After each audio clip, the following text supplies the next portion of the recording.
ជំរាបសួរប្រិយមិត្តទស្សនិកជនជាទីមេត្រីនៅពេលបន្តិចទៀតនេះកម្មវិធីផ្សាយផ្ទាល់ពិសេសនឹងពិភាក្សាលើប្រធានបទការទាមទារស្វែងរកដំណោះស្រាយពីវិបត្តិបរិស្ថាននៅកម្ពុជាតើបរិស្ថាននៅកម្ពុជាកំពុងប្រឈមមុខទៅនឹងបញ្ហាអ្វីខ្លះតើអ្វីជាលទ្ធផលរំពឹងទុកពីការទាមទារស្វែងរកដំណោះស្រាយពីវិបត្តិបរិស្ថាននេះចុះលោកអ្នកវិញមានការយល់ឃើញយ៉ាងណាដែរលោកអ្នកអាចចូលរួមមតិយោបល់តាមរយៈ Facebook Page VD ខ្មែរឬតាមរយៈទូរស័ព្ទលេខ092 99 60 00និង081 88 10 65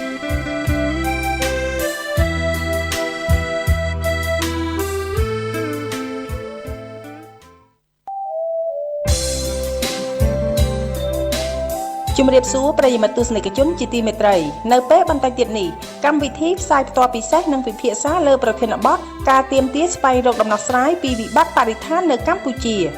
តើបរិស្ថាននៅកម្ពុជាកំពុងប្រឈមមុខទៅនឹងបញ្ហាអ្វីខ្លះតើអ្វីជាលទ្ធផលរំពឹងទុកពីការទាមទារស្វែងរកដំណោះស្រាយពីវិបត្តិបរិស្ថាននេះចុះលោកអ្នកវិញមានការយល់ឃើញយ៉ាងណាដែរលោកអ្នកអាចចូលរួមមតិយោបល់តាមរយៈ Facebook Page VD ខ្មែរឬតាមរយៈទូរស័ព្ទលេខ092 99 60 00និង081 88 10 65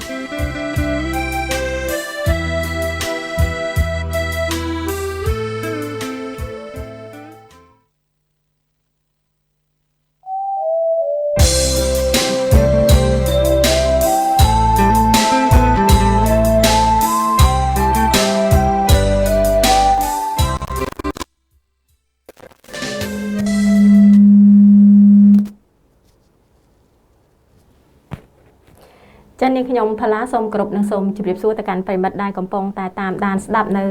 ការផ្សាយនៅកម្មវិធីផ្សាយផ្ទាល់ពិសេសចា៎កម្មវិធីផ្សាយផ្ទាល់ពិសេសគឺយើងផ្សាយអំពីការទាមទារស្វែងរកដំណោះស្រាយពីវិបត្តិបរិស្ថាននៅកម្ពុជាតាមរយៈសន្និសីទ Cop26 ចា៎ប្រិយមិត្តថាជាឆ្ងល់ហើយថាស្អីទៅជា Cop26 នោះចា៎បន្តិចទៀតលោកអ្នកនឹងបានស្ដាប់នៅការបកស្រាយរបស់វាគ្មិនហើយគោលបំណងរបស់ការផ្សាយផ្ទាល់ពិសេសនេះគឺយើងទាមទារឲ្យរដ្ឋាភិបាលកម្ពុជាគោរពការបដិញ្ញាចិត្តរបស់ខ្លួនដោយបានសន្យានៅក្នុងសន្និសីទ COP21 នៅទីក្រុងប៉ារីសកាលពីឆ្នាំ2015ស្នើឲ្យរដ្ឋាភិបាលបង្កើតនៅ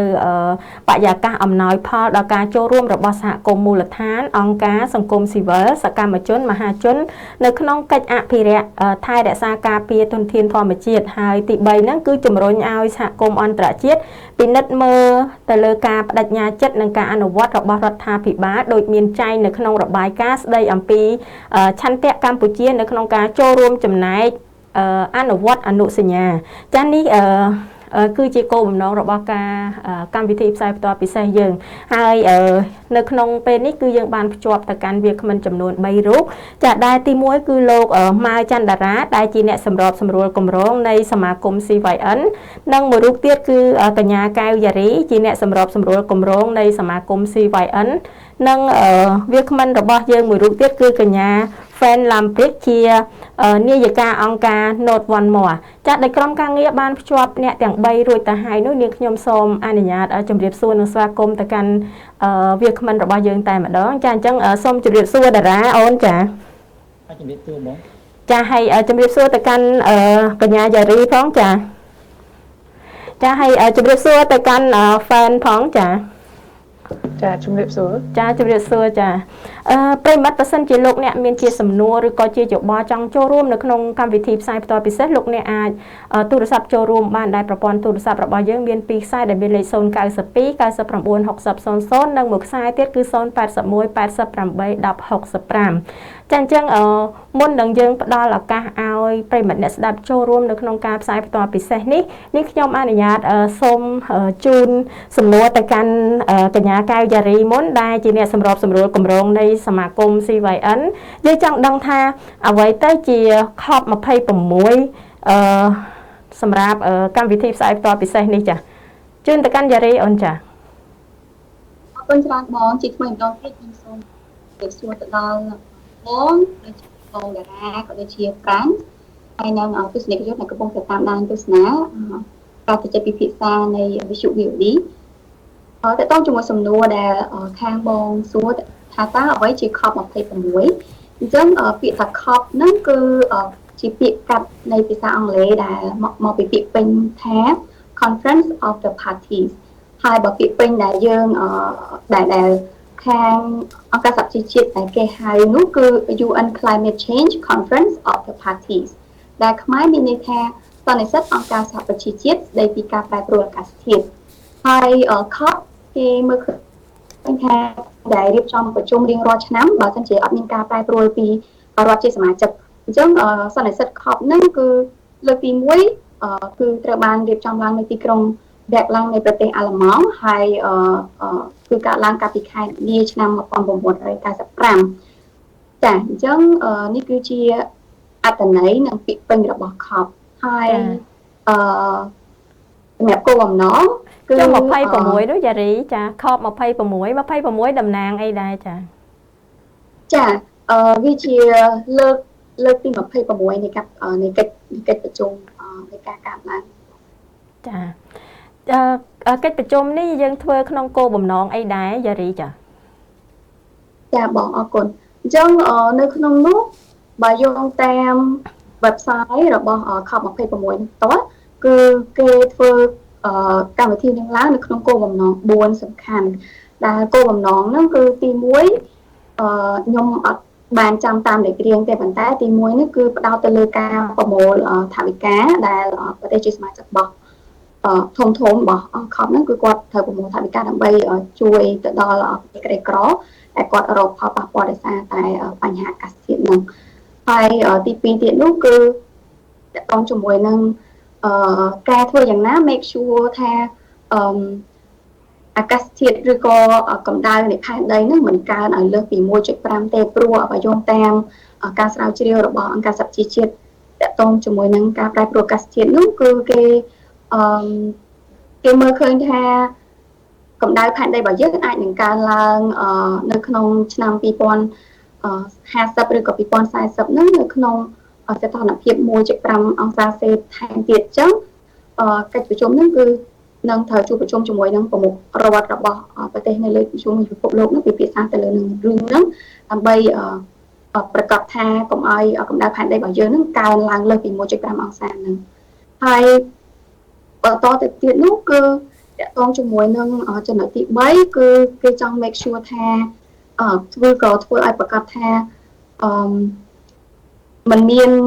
ចង់ឲ្យបើសិនជាកម្ដៅផែនដីនឹងកើនឡើងអញ្ចឹងមនុស្សនៅក្នុងពិភពលោកហ្នឹងគឺគាត់ត្រូវមាន resilient មានន័យថាមានភាពធន់និងក៏មានវិធីសាស្ត្រនៅក្នុងការធ្វើបែបណាដើម្បីកុំឲ្យយើងប៉ះពាល់ខ្លាំងដោយសារតែការជះនៃកម្ដៅផែនដីហ្នឹងហើយនឹងចុងក្រោយនេះគឺគេចង់ធ្វើឲ្យមនុស្សទាំងអស់ហ្នឹងធ្វើការរួបរวมគ្នានៅក្នុងការថែទាំនិងការការពារធនធានធម្មជាតិចាអរគុណយ៉ារីចាដោយសារតែ Fan Lambrick ជានាយិកាអង្គការ Note One More ដែលធ្វើការសកម្មទៅលើបញ្ហាព្រៃឈើអញ្ចឹងនាងខ្ញុំសូមផ្ដល់សំណួរទៅកាន់កញ្ញា Frame ចាថាតើ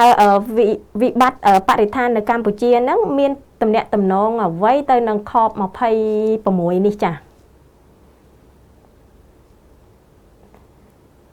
សូមអញ្ជើញចាកញ្ញា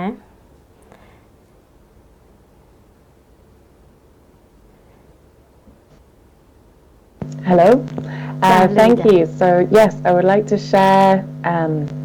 little bit about the relationship between the COP26 and the situation in Cambodia, and currently some of the good news that is coming from Glasgow that we've just had today was that the COP26 leaders have agreed that there will be a deal to stop deforestation. And as you know, deforestation is one of the causes of greenhouse gas emissions, of carbon emissions, because every time a tree is cut down, that tree is then breaks down in the earth and the soil, or in processing when it is sawn and turned into furniture or turned into timber. And so the carbon dioxide that is stored in the tree as the wood is then released back into the atmosphere. And another aspect of the carbon emissions from deforestation is that the carbon in the soil is disrupted, it's sort of broken up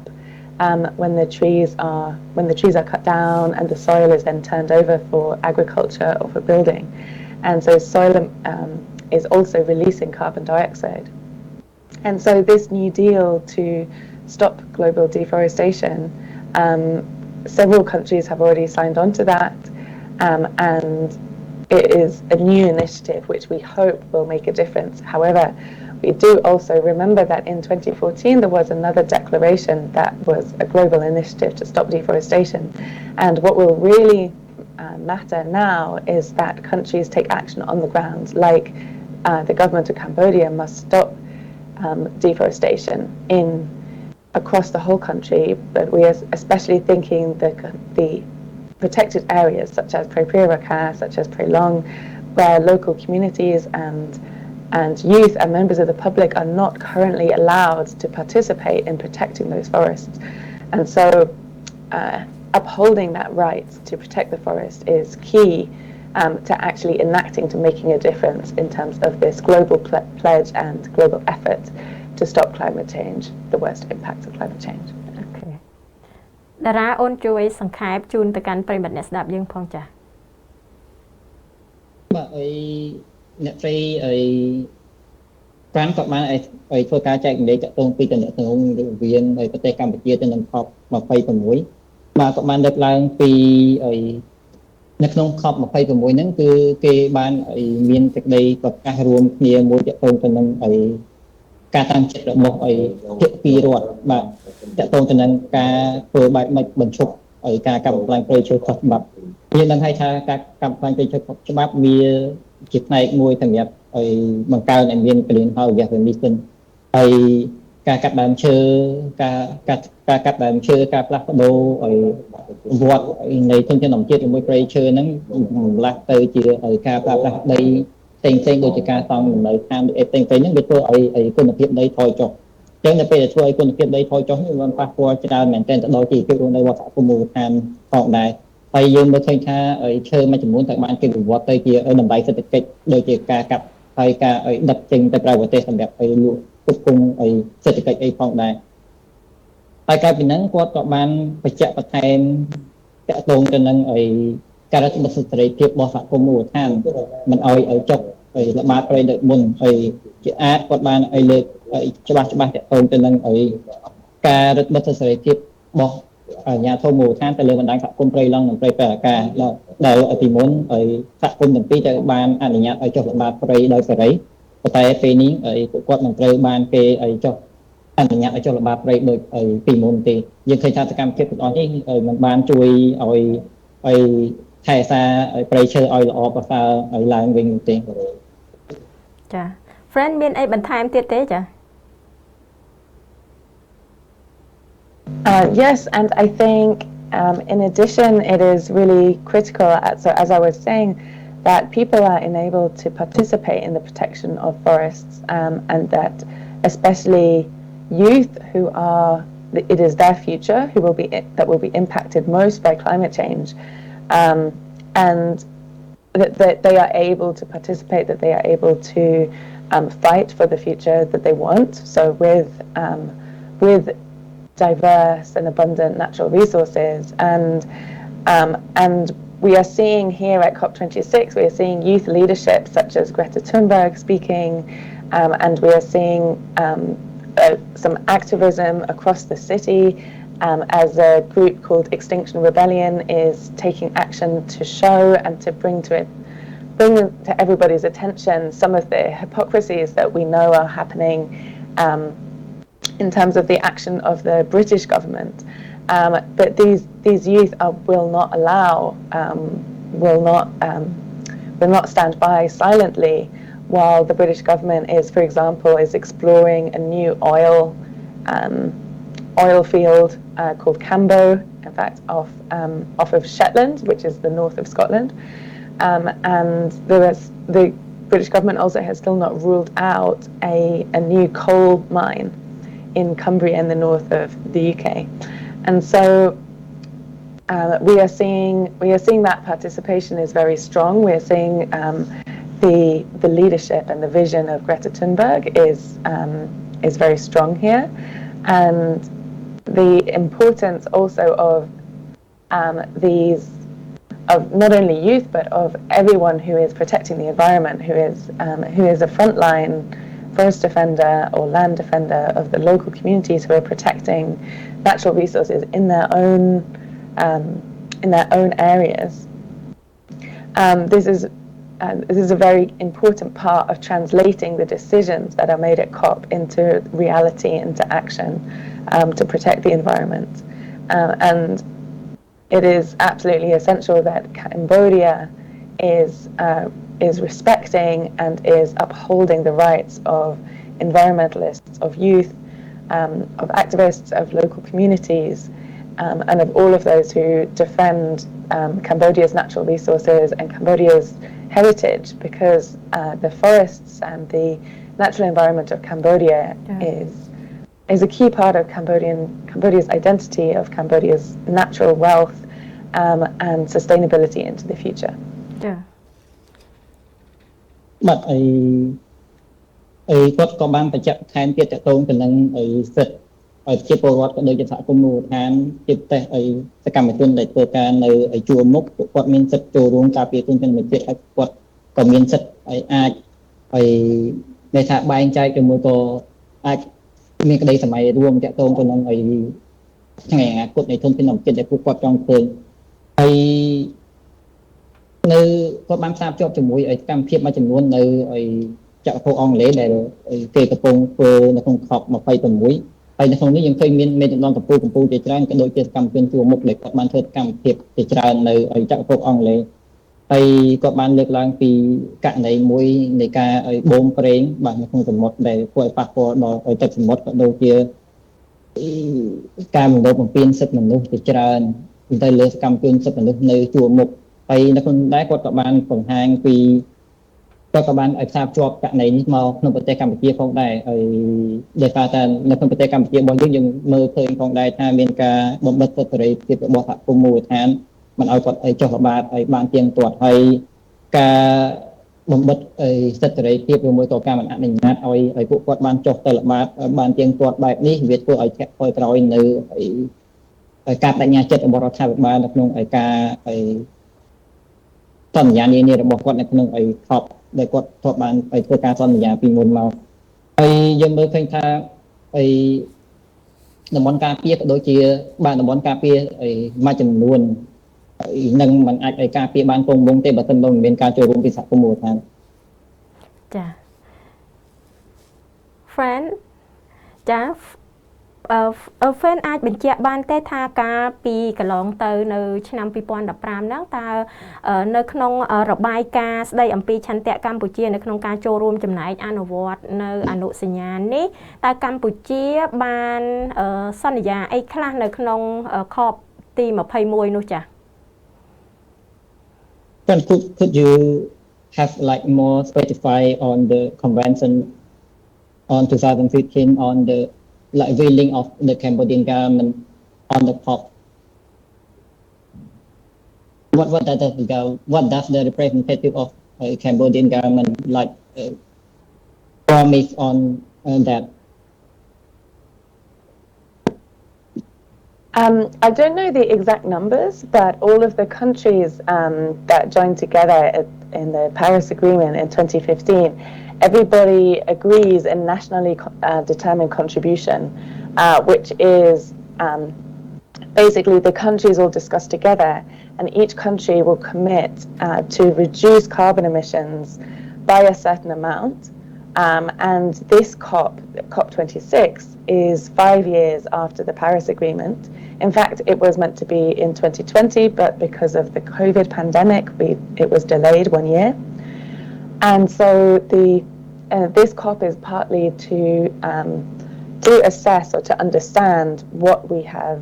how much progress we have made, if we are on track, if we are on the right way to achieving those reductions in global carbon emissions. And the nationally determined contributions, I think there are a small number of countries that are on track, including Nicaragua and some others, but it is a very small number of countries. And I know that, for example, the UK is not on track for the commitments yet, and I'm not sure about Cambodia, the situation actually in terms of the numbers of the reduction of carbon emissions that has been made so far.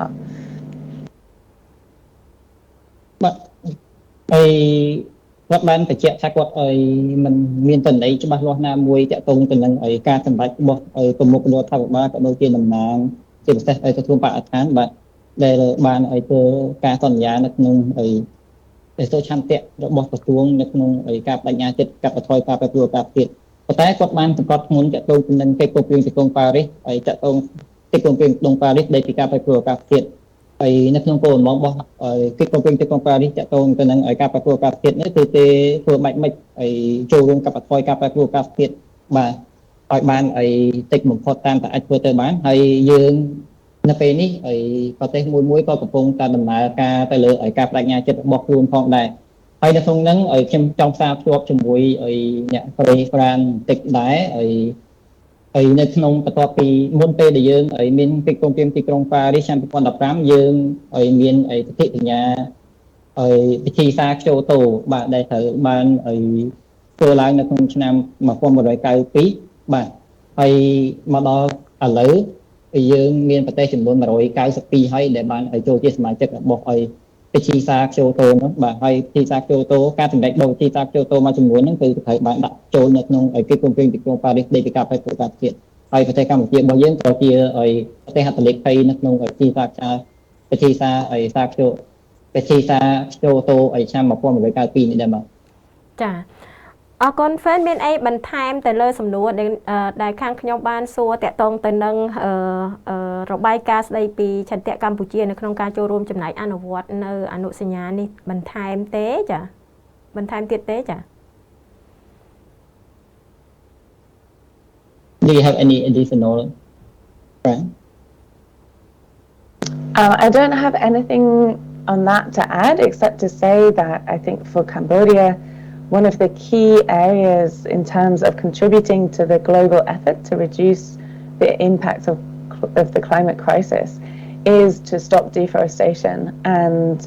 as I said, I think for this it is absolutely essential that the right of local communities and of members of the public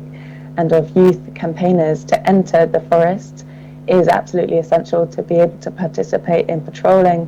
And this is in the Cambodian constitution as part of the Cambodian people's right to participate in the cultural life of the country, and it is also enshrined in the forest law. And so I think this is absolutely key, and also for the Cambodian government to release all environmental activists and land defenders, particularly I'm thinking of the 6 activists who are associated with Mother Nature Cambodia. They should be allowed to be free, and in fact their work to protect the environment has been important in many areas of life for the Cambodian people, but particularly the success of their campaigns to stop sand dredging from Koh Kong, suspending the Arang Valley hydropower dam, which will cause in fact a very high amount of global gas emissions due to methane and so on. So I think that this is one of the key areas where it's important for people to be able to participate in protection of the environment, and this will be essential for Cambodia to really make a real difference on the ground, not just a formal or official statement. បាទគាត់ថាគាត់អត់មានអីបន្ថែមទេប៉ុន្តែជាការលើកឡើងរបស់គាត់បើសិនបើប្រមុខរដ្ឋាភិបាលរបស់យើងចង់សម្រេចឲ្យបានឆន្ទៈសម្រេចឲ្យបាននៃឆន្ទៈរបស់ខ្លួនក៏ដូចជារបាយការណ៍ស្ដីពីឆន្ទៈប្រជាក្នុងការចូលរួមចំណែកក្នុងការអនុវត្តអនុសញ្ញានេះអញ្ចឹងគាត់បានបង្ហាញពីផលប៉ះពាល់មួយជាផលប៉ះពាល់ដល់ចម្បងនៅក្នុងប្រទេសកម្ពុជាយើងនឹងដែលធ្វើឲ្យមានវិបត្តិការប្រកួតអាកាសធាតុគឺធ្វើបែបម៉េចចូលរួមបញ្ឈប់ឲ្យការកាត់បំផ្លាញព្រៃឈើខុសច្បាប់បន្ថែមបាទហើយជាទូទៅគាត់បានសង្កត់ធ្ងន់ថាសកម្មភាពការចូលរួម រដ្ឋាភិបាលតែបើកឡើងវិញដោយសេរីនៅសកម្មភាពការចូលរួមល្បាតរបស់សហគមន៍មូលដ្ឋានបាទជាពិសេសយោងតាមរដ្ឋធម្មនុញ្ញដែលច្បាប់កម្ពុជាហើយនិងច្បាប់ព្រៃឈើរបស់យើងដែលមានចែងធរមានស្រាប់ព្រោះច្បាប់ទាំងពីរនេះគឺចែងឲ្យមានការលើកទឹកចិត្តឲ្យមានការចូលរួមដោយសេរីនិងសាធារណៈពីសហគមន៍មូលដ្ឋានក៏ដូចជាយុវជនផងដែរហើយមួយទៀតគាត់ក៏ស្នើសុំឲ្យមានការដោះលែងសកម្មជនបរិស្ថាននិងសកម្មជនដីធ្លីផងដែរគាត់គឺជាអ្នកដែលធ្វើការនៅជួរមុខគាត់គឺជាអ្នកដែលទាមទារយុត្តិធម៌សម្រាប់ប្រជាពលរដ្ឋទូទៅហើយក៏សម្រាប់ជនរងគ្រោះផងដែរហើយគាត់ក៏បានធ្វើការស្នើសុំទៅប្រមុខរដ្ឋាភិបាលដើម្បីធ្វើការគិតគូរឡើងវិញដើម្បីដោះលែងសកម្មជនចលនាបដាធម្មជាតិឲ្យមានសេរីភាពឡើងវិញពីព្រោះពួកគាត់បានចូលរួមលះបង់ទាំងកម្លាំងកាយកម្លាំងចិត្តហើយនិងពេលវេលារបស់គាត់សម្រាប់ចូលរួមកិច្ចការពារធនធានធម្មជាតិនៅក្នុងប្រទេសកម្ពុជារបស់យើងនេះបាទចាអរគុណ fan ចាប្រិមិត្តទស្សនិកជនក៏ដូចជាប្រិមិត្តដែលកំពុងតែតាមដានស្ដាប់នៅតាមបណ្ដាខេត្តប្រសិនជាលោកអ្នកមានសំណួរតាក់ទងទៅនឹងCOP26ដែលជាការទាមទារស្វែងរកដំណោះស្រាយពីវិបត្តិបរិស្ថាននៅកម្ពុជាចាដែលជាសន្និសីទអង្គការសហប្រជាជាតិស្ដីអំពីការប្រែប្រួលអាកាសធាតុដែលយើងហៅកាត់ថា COP នេះចាអញ្ចឹងលោកអ្នកមានជាសំណួរអាចចូលរួមបាននៅក្នុងប្រអប់ comment ឬក៏ទូរស័ព្ទមកកាន់លេខ092 99 60 00នៅមួយខ្សែទៀតគឺ081 88 10 65ចាអញ្ចឹងជាបន្តទៅទៀតនាងខ្ញុំសូមជម្រាបសួរទៅកាន់លោកម៉ៅច័ន្ទតារាដែលជាអ្នកសម្របសម្រួលគម្រោងនៃសមាគម CYN យើងចង់ដឹងថាតើយុទ្ធនាការ COP នេះនៅកម្ពុជាយើងធ្វើតាមវិធីសាស្ត្របែបណាដែរចាហើយ COP នេះមានរយៈពេលប្រហែលថ្ងៃនៅក្នុងការធ្វើយុទ្ធនាការនេះចាបាទអរគុណច្រើនបងសម្រាប់សំណួរបាទជាទូទៅនៅក្នុងប្រទេសកម្ពុជាក្រុមអង្គការសង្គមស៊ីវិលសកម្មជនយុវជនសកម្មហើយនិងអ្នកដែលធ្វើការនៅជួរមុខទាំងអស់ហើយតាក់ទងនឹងបញ្ហាដីធ្លីបញ្ហាធនធានធម្មជាតិហើយបរិស្ថានយើងបានដើរទំនិញគ្នាធ្វើកម្មវិធី campaign online យុទ្ធនាការ online ចាប់ពីថ្ងៃទី28ខែតុលារហូតដល់ថ្ងៃទី12ខែវិច្ឆិកាឆ្នាំ2021ហើយដោយបងប្អូនទស្សនិកជនបានឃើញស្រាប់ហើយនៅលើបណ្ដាញសង្គមFacebook Twitter បាទថ្ងៃបណ្ដាញសង្គមមួយចំនួនទៀតផងដែរគឺពួកយើងអ្នកដែលចូលរួមទាំងអស់ហ្នឹងគឺគាត់បានធ្វើការផ្ញើសារជូនទៅប្រមុខរដ្ឋាភិបាលរបស់ COP ជាពិសេសប្រមុខរដ្ឋាភិបាលរបស់ប្រទេសកម្ពុជាដែលមានក្រសួងបរិស្ថានជាតំណាងទៅចូលរួមនៅក្នុងCOP26 នេះធ្វើបែបម៉េចឲ្យគាត់គាំទ្រឬមួយក៏អនុម័តឬមួយអនុវត្តឲ្យបានមើងម៉ាត់តាក់ទងទៅនឹងការបដិញ្ញាចិត្តរបស់គាត់នៅក្នុងCOP ដែលប្រទេសកម្ពុជាបានបដិញ្ញាពីមុនមកហើយនឹងខ្ញុំសូមផ្សារភ្ជាប់ទៅនឹងរបាយការណ៍ស្ដីពីឆន្ទៈកម្ពុជាក្នុងការចូលរួមចំណែកអនុវត្តផ្ទៃសញ្ញានឹងបន្តិចដែរបាទសូមខូចក្រោយបន្តិចដោយសារតែនៅក្នុងផ្ទៃសញ្ញាហ្នឹងប្រមុខរដ្ឋាភិបាលរបស់យើងដែលមានក្រសួងបរិស្ថានជាសេនាធិការរដ្ឋាភិបាលបានធ្វើការបដិញ្ញាចិត្តធ្វើបែបម៉េចថែរក្សាគម្រោងព្រៃឈើឲ្យបាន60% ក្នុងឆ្នាំ2030បាទគណៈពេលដែលក្នុងនោះកម្ពុជាក៏អាចរក្សាសមត្ថភាពរបស់ខ្លួនឯងក្នុងការស្រូបយកកាបូនឲ្យបានប្រហែលជា18,492 តោនហើយគិតជាសមរភាពឧស្ម័នកាបូនិកហើយនៅក្នុងនឹងដែរកម្ពុជានឹងចូលរួមជាមួយសហគមន៍អន្តរជាតិក្នុងការកាត់បន្ថយឧស្ម័នផ្ទះកញ្ចក់ប្រមាណ 11,600 តោនបាទហើយមកត្រឹម 100,000 តោនក្នុងឆ្នាំ2030ផងដែរដោយបដូរពីវិស័យធម្មពលដែលគិតពីវិស័យធម្មពលនិងវិស័យដឹកជញ្ជូនហើយយើងមើលឃើញថ្មីនេះរបាយការណ៍របស់ក្រសួងបរិស្ថានក៏បានចេញពីចំនួនគម្រោងព្រៃឈើផងដែរតែមានប្រមាណជា40ជាងភាគរយបាទហើយយើងមើលឃើញថាក្នុងចំនួន40ជាងភាគរយហ្នឹងគឺយើងរាប់បញ្ចូលទាំងការដាំផងដែរដែលមានក្នុងនោះមានរាប់បញ្ចូលក្នុងហើយមានទាំងកលងមីមានទាំងការកស៊ូមានអីផ្សេងបាទហើយយើងមើលឃើញថាគម្រោងព្រៃឈើរបស់យើងរយៈពេលតាំងពីឆ្នាំ1993ដល់ឆ្នាំ2021នេះយើងឃើញមានការធ្លាក់ចុះគួរឲ្យកត់សម្គាល់បាទហើយយើងមើលឃើញថាមានសកម្មជនឈានមុខច្រើនដែលគាត់នៅជួរមុខច្រើនដែលគាត់រាយការណ៍ពីបទល្មើសធនធានធម្មជាតិនិងបទល្មើសព្រៃឈើធំផ្សេងហើយដែលមានការខុសខិតគ្នាជាប្រព័ន្ធរវាងក្រុមហ៊ុនហើយនិងអ្នកមានអំណាចមួយចំនួនដែលគាត់ព្យាយាមធ្វើបែបម៉េចហើយកាត់បំផ្លាញធនធានដែលនៅសេសសល់ឬមួយក៏ទាញយកឈើប្រភេទឈើប្រណិតផ្សេងឲ្យចេញជាតម្លៃសេដ្ឋកិច្ចឲ្យដឹកឲ្យចេញទៅក្រៅប្រទេសផ្សេងនឹងផងដែរ ដែលមើលឃើញពីការបដិញ្ញាចិត្តរបស់រដ្ឋាភិបាលក្នុងរបាយការណ៍ស្ដីពីសុខភាពកម្ពុជាក្នុងការរួមចំណែកអនុវត្តកិច្ចសញ្ញានេះដោយបែបនេះហើយយើងប្រៀបធៀបយើងយកមកធ្វើការប្រៀបធៀបជាមួយទិន្នន័យជាក់ស្ដែងក៏ដូចជារបាយការណ៍ជាក់ស្ដែងរបាយការណ៍ស្រាវជ្រាវរបស់សហគមន៍មូលដ្ឋានដែលដាក់ចេញដែលផ្សាយចេញតាមបណ្ដាញសង្គមបាទ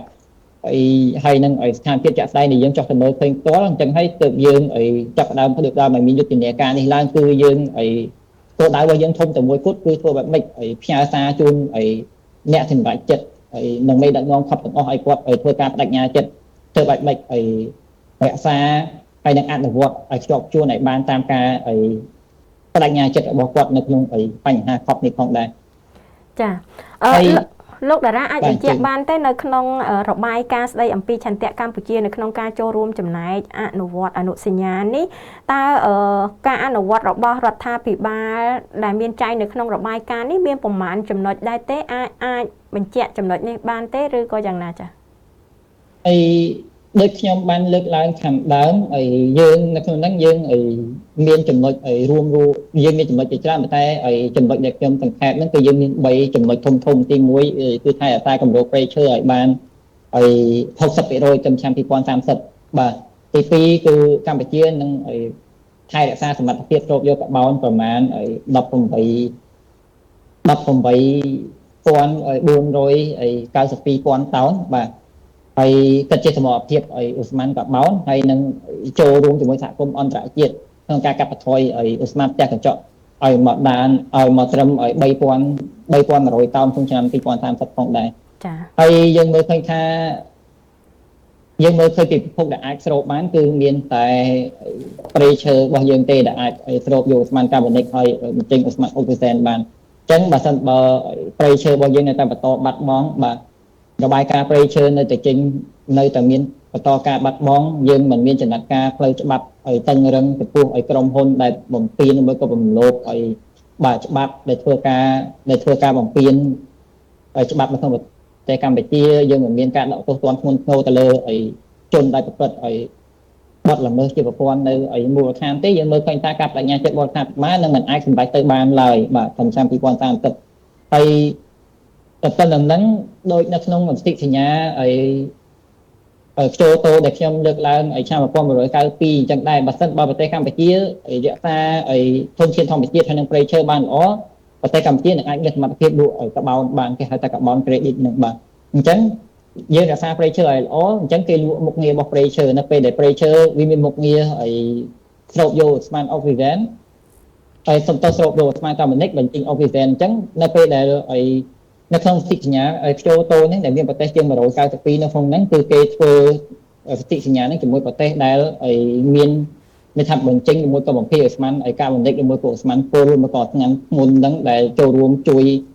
បង្កើតឲ្យមានការប្រព្រឹត្តការជាតិហ្នឹងច្រើនអញ្ចឹងគេធ្វើសន្ធិសញ្ញាហ្នឹងជាមួយប្រទេសទាំងអស់ហ្នឹងអញ្ចឹងគេមានការដេញថ្លៃជាសាធារណៈនៅលើទីផ្សារអន្តរជាតិអញ្ចឹងឧទាហរណ៍ថា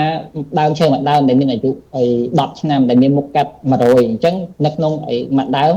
វាអាចស្រូបឧស្ម័នកាបូនិកបានប្រមាណ2តោនអញ្ចឹងនៅក្នុងទីផ្សារអន្តរជាតិគេនឹងដាក់ដេញថ្លៃ1តោនឲ្យអាចតម្លៃ$8ទៅ$10ឧទាហរណ៍អញ្ចឹងបើសិនបើយើងអាចរក្សាព្រៃឈើនិងធនធានធម្មជាតិរបស់យើងបានល្អអញ្ចឹងយើងអាចសម្រេចបានការបដិញ្ញាចិត្តរបស់យើងផងយើងអាចលក់កាបូនសម្រាប់ជាតម្លៃសេដ្ឋកិច្ចដើម្បីជួយគង់សេដ្ឋកិច្ចដល់ប្រទេសកម្ពុជារបស់យើងផងដែរចាអរគុណលោកតារាខាងកញ្ញាយារីវិញតកតងទៅនឹងយុទ្ធនាការនេះដែរតើអ្នកណាខ្លះដែលគាត់អាចចូលរួមនៅក្នុងយុទ្ធនាការខបលើកទី26នេះបានដែរមិញនេះតារាថាគឺយើងមានធ្វើតាមប្រព័ន្ធអនឡាញនោះចាសូមអរគុណច្រើនបងសម្រាប់សំណួរក្នុងយុទ្ធនាការអនឡាញដែលសមាជិកនៃកម្មវិធីបានធ្វើឡើងនេះគឺយើងបានទូលាយជូនដល់ប្រជាពលរដ្ឋទូទៅជាពិសេសយុវជនដែលយើងលើកទឹកចិត្តខ្លាំងមែនទែនដោយដែលហ្វ្រានគាត់បានលើកឡើងមុននឹងដែរថាកម្លាំងយុវជនគឺមានសារៈសំខាន់មែនទែនដើម្បីជំរុញឲ្យមានការចូលរួមយ៉ាងសកម្មនៅក្នុងវិស័យផ្សេងជាពិសេសវិស័យធនធានធម្មជាតិនៅប្រទេសកម្ពុជាយើងអញ្ចឹងពីថ្ងៃដែលយើងចាប់ផ្ដើមរហូតមកទល់ពេលនេះគឺយើងមានការចូលរួមពីយុវជនដោយក្រុមការងាររបស់យើងមានរៀបចំជាការធ្វើ poster ហើយ ដាក់រូបយុវជនចូលនិងសហគមន៍ផ្សេងចូលហើយភ្ជាប់ជាមួយនឹងសាររបស់ពួកគាត់ដែលគាត់ចង់ផ្ញើជូនទៅដល់មេដឹកនាំនៃកិច្ចប្រជុំឬក៏សន្និសីទកំពូល COP26 នេះដែរបងចា៎ចាកញ្ញាបើសិនជាក្រៅពីយុវជនសកម្មដែលគាត់ចូលរួមនៅក្នុងយុទ្ធនាការអនឡាញនេះតើឧទាហរណ៍ថាមានប្រជាពលរដ្ឋដែលគាត់មានឆន្ទៈនៅក្នុងការស្រឡាញ់ព្រៃឈើនិងចូលរួមការពារតើគាត់អាចចូលរួមបានដែរទេហើយគាត់ចូលរួមតាមរយៈអីដែរចា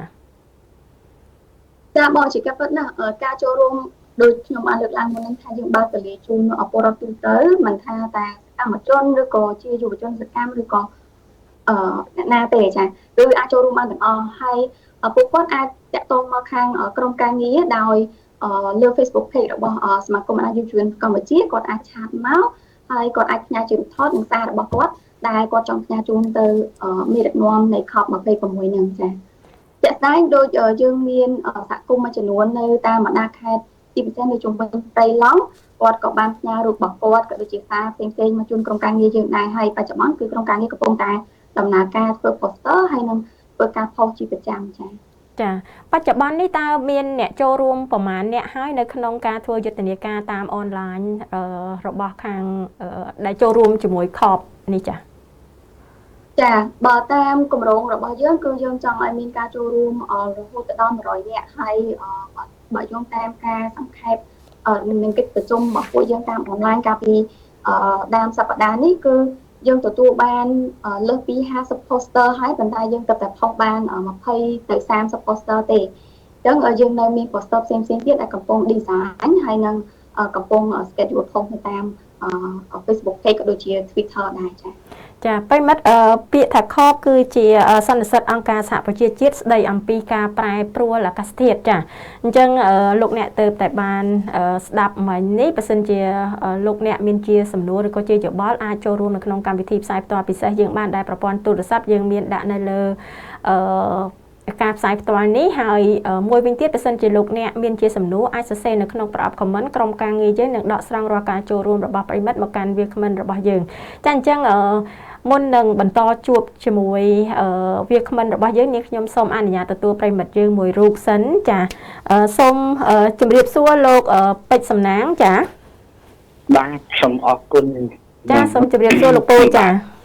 ខ្ញុំបាទឈ្មោះអុកពេជ្រសំណាងកុំអានឲ្យមិននេះឲ្យអស់ឈ្មោះហ្មងអុកពេជ្រសំណាងចាលោកពូចាខ្ញុំសូមត្រេកអរនិងអរគុណដល់ក្មួយដែលជាសកម្មជននៃការតាមរុករកមធ្យោបាយនៃការជួយបម្រើដល់ប្រៃឈើក៏ដូចបម្រើជាតិនិងហេតុផលដែលបងប្អូនក្មួយលោកយល់ហើយលោកកតាបកិច្ចរបស់លោកជាពលរដ្ឋដ៏សកម្មហើយខ្ញុំក៏ចូលរួមក្នុងចំណែកនឹងដែរហើយឥឡូវខ្ញុំសូមសួរទៅលើស្ថាប័ននៃការងាររបស់រដ្ឋាភិបាលលោកគ្មានអំណាចពង្រឹងសោះឲ្យក្មួយទៅធ្វើហើយថែមទាំងគៀបសង្កត់ចាត់ក្មួយយកដាក់ទោសទណ្ឌធ្វើទរណកម្មគ្រប់បែបយ៉ាងហើយខ្លួនឯងជាមន្ត្រីរបបនយោបាយរដ្ឋគឺស្ថាប័នជាតិនឹងនាំគ្នាខົບខិតបំផ្លាញខ្ទេចខ្ទីអស់ហើយមកធ្វើទរណកម្មគេហើយម្ល៉េះហើយឲ្យគេទៅធ្វើ100ឬក៏50 60នាក់ហ្នឹងទៅបំផ្លាញគេទៀតតើគេមានទឹកចិត្តឯណាជួយឥឡូវនឹងបញ្ហាហ្នឹងហើយមួយទៀតខ្ញុំសុំសួរកិច្ចព្រមព្រៀងនៃទីក្រុងប៉ារីសពីរដ្ឋធម្មនុញ្ញដែលលោកបានពីកិច្ចព្រមព្រៀងហើយមិនក៏លោកអត់គោរពលោកនៅតែញោមញីរបស់នយោបាយរដ្ឋហ្នឹងហើយមកលើកដល់សកម្មជននៃអ្នកតស៊ូមតិក្នុងហេតុផលផ្លេចឈើអីផ្សេងដែរសម្បត្តិធម្មជាតិនេះហើយក្មួយនៅតែមានការតស៊ូឥឡូវអ៊ំសុំសួរចំនួនដល់ក្មួយខ្លីក្មួយមានលក្ខខណ្ឌអីជំនះរាប់គ្រប់ល្បិចកលនៃកំហុសជនពីលក្នុងអំណាចមុខងារបច្ចុប្បន្នក្មួយទៅរុករកមធ្យោបាយដើម្បីជួយប្រៃឈើបាទសូមប៉ុណ្ណឹងចប់មួយអរគុណចាអរគុណអញ្ចឹងសំណួរនេះជូនទៅកាន់យ៉ារីមុនហើយចាំផ្ដល់ជូនទៅកាន់ខាងតារាចាសូមអញ្ជើញយ៉ារីអូនចាអរគុណលោកអ៊ំសម្រាប់សំណួរហើយនឹងការចូលរួមក៏ពិតទៅបើដើម្បីឆ្លើយតបមួយមិនមានជាចម្លើយជាក់លាក់ជូនលោកពូទេប៉ុន្តែបើសួរថាតើឆន្ទៈអីដែលយុវជនរបស់យើងក៏នៅតែបន្តចូលរួម បើទោះជាមានការរដ្ឋបិទពីរដ្ឋាភិបាលចាអញ្ចឹងតាមគណិតរបស់ក្មួយគិតថាមានតែកម្លាំងយុវជននឹងឯងបើសិនជាយើងរងការរដ្ឋបិទហើយយើងនៅតែមិនធ្វើសកម្មភាពទៀតអញ្ចឹងសកម្មភាពរបស់នេះនឹងត្រូវអន់ថយហើយអ្នកក្រៅទៀតក៏ពីការខំប្រឹងប្រែងអ្នកមុនអញ្ចឹងវាធ្វើឲ្យសកម្មភាពហ្នឹងនឹងមិនមានបន្តទៀតអញ្ចឹងក្មួយគិតថាតិចឬក៏ច្រើនដូចមានក្មួយក៏មានយុវជនផ្សេងទៀតឬក៏បងប្អូនផ្សេងទៀតដែលគាត់កំពុងតែចូលរួមជាមួយនឹងយើងហ្នឹងគឺនឹងបន្តធ្វើទៅទៀតដើម្បីឲ្យមានសកម្មភាពបែបនេះដើម្បីជំរុញទឹកចិត្តទៅដល់អ្នកផ្សេងទៀតជាពិសេសទៅដល់អ្នកដែលគាត់អាចនិយាយបានថាសកម្មជនមួយចំនួនដែលគាត់ត្រូវរងការខាត់ខ្លួនពីអាជ្ញាធរអញ្ចឹងគាត់យើងអាចជួយគាត់បានដោយផ្ទាល់យើងជួយគាត់ដោយប្រយោលដោយលើកទឹកចិត្តពួកគាត់តាមរយៈការចូលរួមរបស់ពួកយើងថាពួកយើងនៅបន្តចូលរួមសកម្មភាពដូចអ្នកទាំងអស់គ្នាអញ្ចឹងអ្នកផ្សេងទៀតក៏គាត់អាចមើលឃើញពីសកម្មភាពរបស់យើងគាត់អាចមានទឹកចិត្តឬក៏ជំរុញទឹកចិត្តដោយការចូលរួមបែបនេះចាខ្ញុំមានការចូលរួមប៉ុណ្ណឹងខ្ញុំសូមជូនទៅបងផ្សេងចាអរគុណចុះខាងលោកមកចន្ទរាវិញចាតារាចាតារាអ៊ីនធឺណិតគេយ៉ាងហើយចាអញ្ចឹងជូនទៅកាន់ fan ចា fan ចា fan ក៏ដាច់ដែរប្រហែលជាមានបញ្ហាផ្នែកប្រព័ន្ធអ៊ីនធឺណិតអញ្ចឹងមានតែជូនទៅកាន់យ៉ារីហើយចាតារាមកវិញហើយចាតារាមិញបានស្ដាប់លោកពូអុកសំណាងបានលើកឡើងនៅសំណួរទេអូនចាបាទខ្ញុំបានស្ដាប់អីបងចាអញ្ចឹងចូលរួមបកស្រាយជូនគាត់បន្តិចទៅចាបាទអរគុណច្រើនលោកពូសម្រាប់សំណួរជាបឋមខ្ញុំសូមអរគុណលោកពូសម្រាប់សំណួរដ៏ល្អហើយការចូលរួមការបដិញ្ញាចិត្តការចូលរួមការការពារធនធានធម្មជាតិដែលជាសម្បត្តិរួមរបស់ប្រទេសកម្ពុជារបស់យើងបាទសម្រាប់ពីខាងខ្ញុំទៅវិញ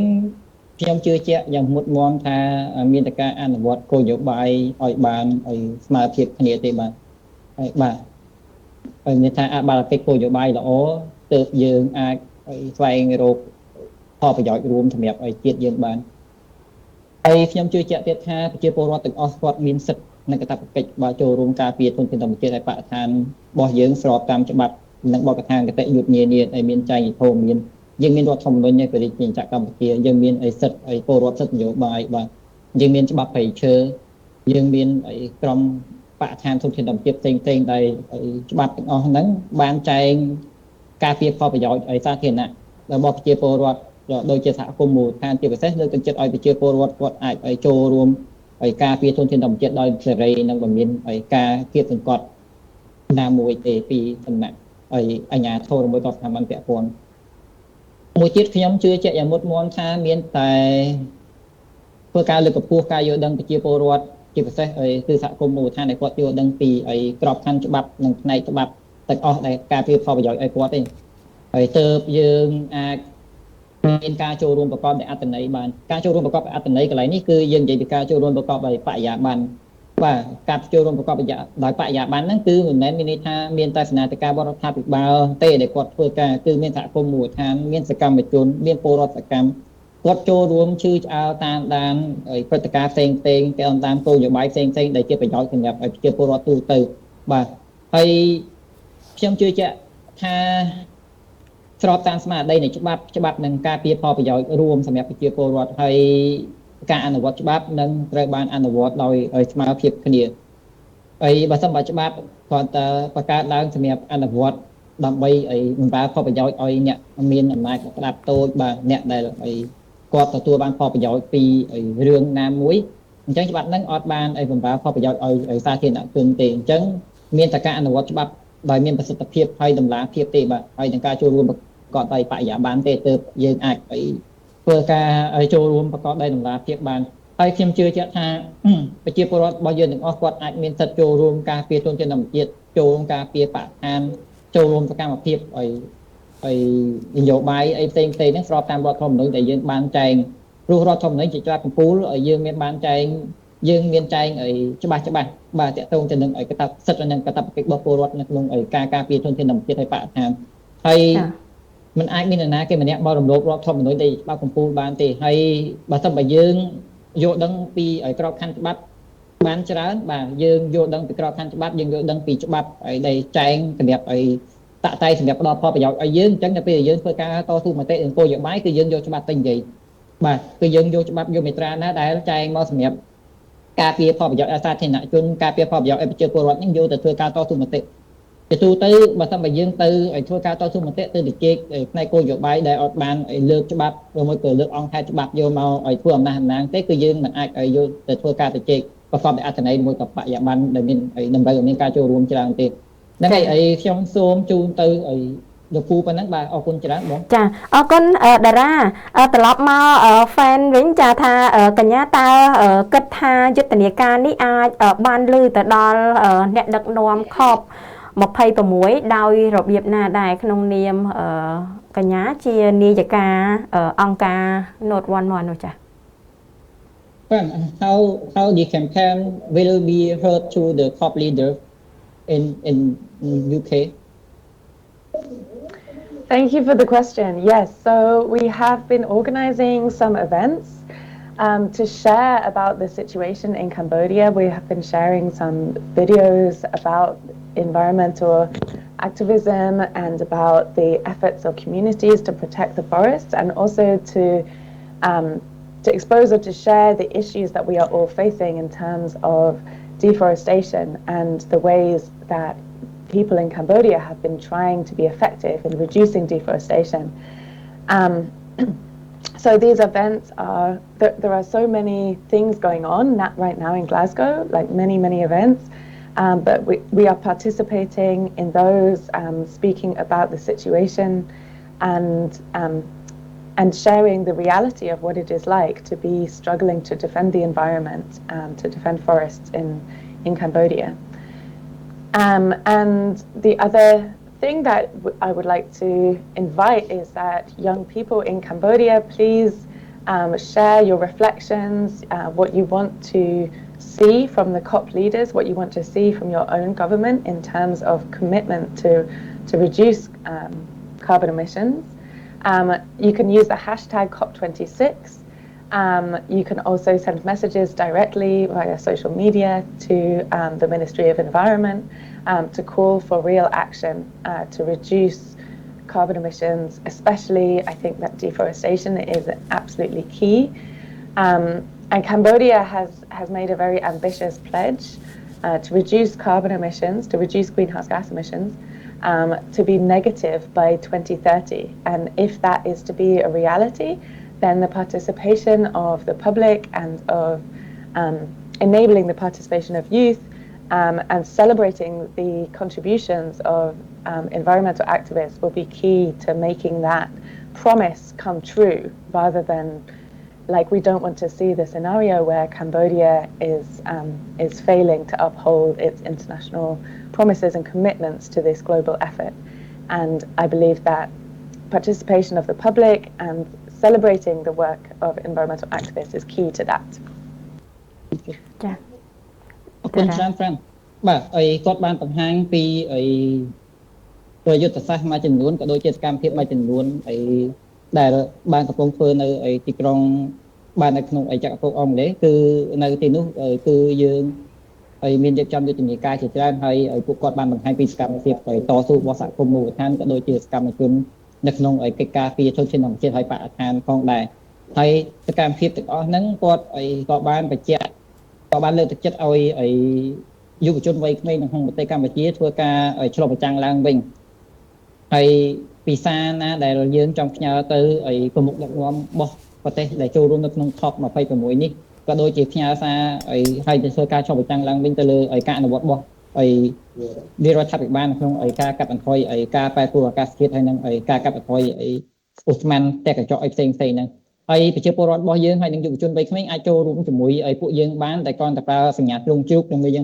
ងហៅវាថា hashtag ហើយសរសេរពាក្យតែ COP26 COP26 ហើយគាត់ក៏បានសង្កត់បញ្ជាក់ធ្ងន់ថាបាទយើងគួរតែត្រឡប់ទៅមើលពីការអនុវត្តរបស់ប្រមុខរដ្ឋាភិបាលក៏ដូចជាស្ថាប័នពាក់ព័ន្ធនៅក្នុងការបដិញ្ញាចិត្ត របស់ខ្លួនសម្រាប់អនុវត្តឲ្យបានល្អប្រសើរតាមការសន្យារបស់ខ្លួននៅក្នុង COP នឹងឲ្យបានត្រឹមឆ្នាំ2030ហើយអីដែលយើងចង់ឃើញគឺការបើកលំហសិទ្ធិសេរីភាពឲ្យសហគមន៍មូលដ្ឋានក៏ដូចជាសកម្មជនអាចចូលរួមធ្វើសកម្មភាពរបស់ខ្លួនឯងដោយសេរីឡើងវិញយើងមិនចង់ឃើញការខកខានការសន្យារបស់ប្រមុខរដ្ឋាភិបាលលើឆាកអន្តរជាតិហើយគាត់មិនអាចបំពេញការសន្យាតាមគាត់មិនអាចបំពេញតាមការសន្យារបស់ខ្លួនលើឆាកអន្តរជាតិឡើយ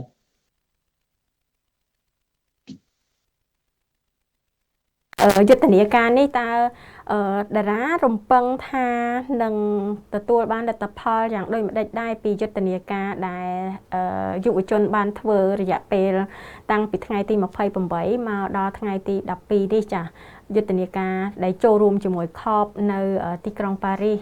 សម្រាប់លើកទី26នេះចាបាទហើយសម្រាប់COP លើកទី26នៅចក្រភពអង់គ្លេសនេះយើងរំពឹងថានឹងមានផ្សាយការវិជ្ជមានពីព្រោះក៏យើងមានពីប្រទេសកម្ពុជាទៅក៏យើងមានតំណាងថ្នាក់ដឹកនាំកម្ពុជាជាពិសេសរដ្ឋមន្ត្រីក្រសួងបរិស្ថានហើយនិងមន្ត្រីថ្នាក់ដឹកនាំកម្ពុជាមួយចំនួនទៀតដែលចេញពីក្រសួងបាទនៅស្ថាប័នពាក់ព័ន្ធយើងសង្ឃឹមថាពួកគាត់នឹងបានលើសាររបស់យើងជាអ្នកស្រឡាញ់ធនធានធម្មជាតិហើយស្រឡាញ់បរិស្ថានទាំងអស់គ្នាហើយខ្ញុំចាំបំភ្លេចការដែលរដ្ឋមន្ត្រីក្រសួងបរិស្ថានឡើងកាន់តំណែងដំបូងឯកឧត្តមសាយសម្អាតគាត់បានលើកឡើងថា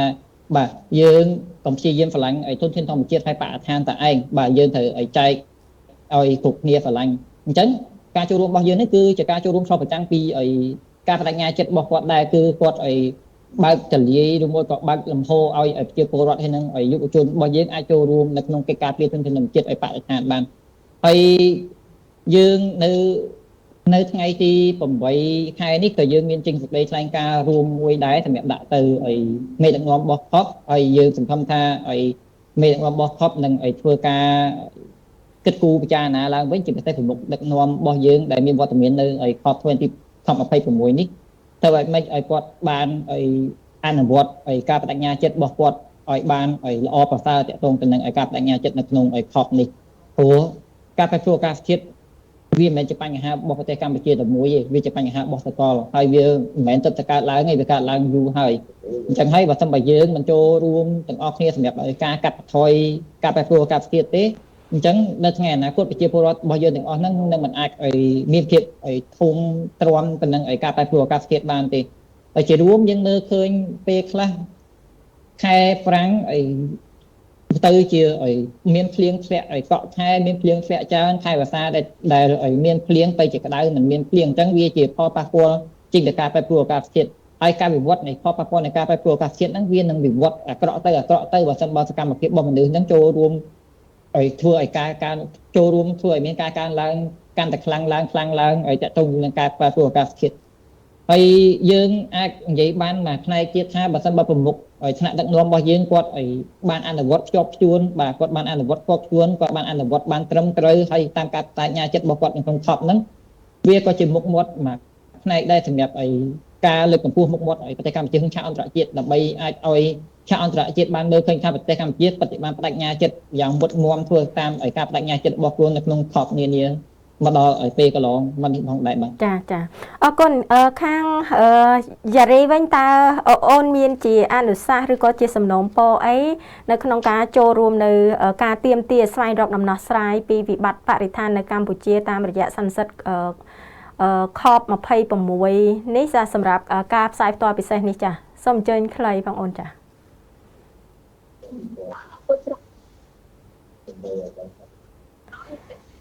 ចាអត់ឮសំឡេងទេអូនជួយបើកmuteផងចាឮហើយអរគុណខ្ញុំជាការចុងក្រោយខ្ញុំអត់មានអីច្រើនទេ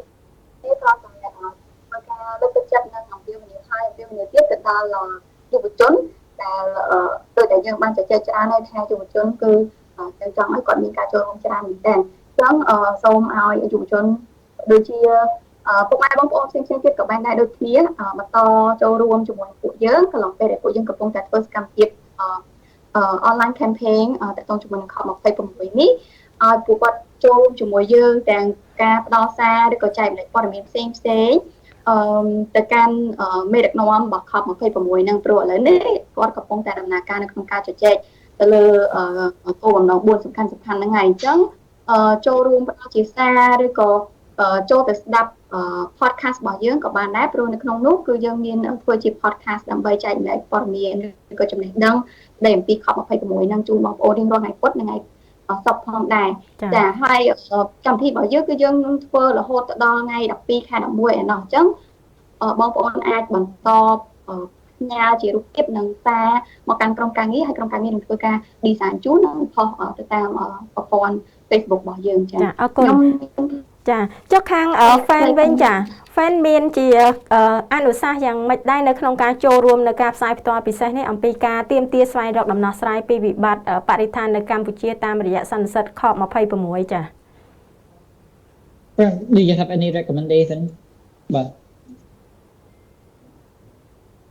it means any recommendations for joining the campaign, for being involved? Yeah, thank you for the question. So I would recommend that people use the channels on social media as much as possible because there are ways to communicate to the UN working groups